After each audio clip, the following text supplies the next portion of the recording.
The thing that you always had when you were on the show that everyone didn't have, you knew you were going to be on every week because of Weekend Update. And everybody didn't know they were going to be on every week. Did that make for jealousy, weirdness? People say how competitive it is, and it is competitive, but it's an underlying competition. Nobody's coming right out really where it's obvious that they're competitive and they're doing things to try to undermine you. And they're not really trying to undermine you, but everybody wants their sketch in because you work really hard on your sketch. And then you go to the table read and there's a big stack of sketches. And do you laugh at somebody else's sketch because it might, sway the decision to have yours? But, as far as Weekend Update, that's not how I started. I was doing 5 years. I was a cast member and a writer. And the Weekend Update came after Dennis Miller left. And a lot of people wanted that Weekend Update spot.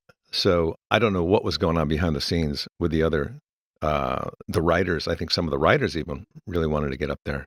And nobody really wanted to write for Weekend Update because it wasn't a glorifying, writer's job. Nobody's going to say, hey, did you hear that joke about, whoever They want the sketch. So I had to pay writers from Los Angeles, comedy writers, to fax me jokes.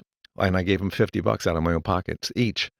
And so I was doing that. And then it got to a point where Lorne decided that he would have a catered breakfast up on the 17th floor of 30 Rock, the writers' area. And that would entice writers to come up. And they put newspapers on the table, everywhere, AP photos, because there was no Google back then. This is in the 1900s. and so I'm thinking, this is great. So I go up there. The only people that show up are Al Franken, some of the new writers who weren't that good, and Norm Macdonald would come up just to have breakfast and read the paper.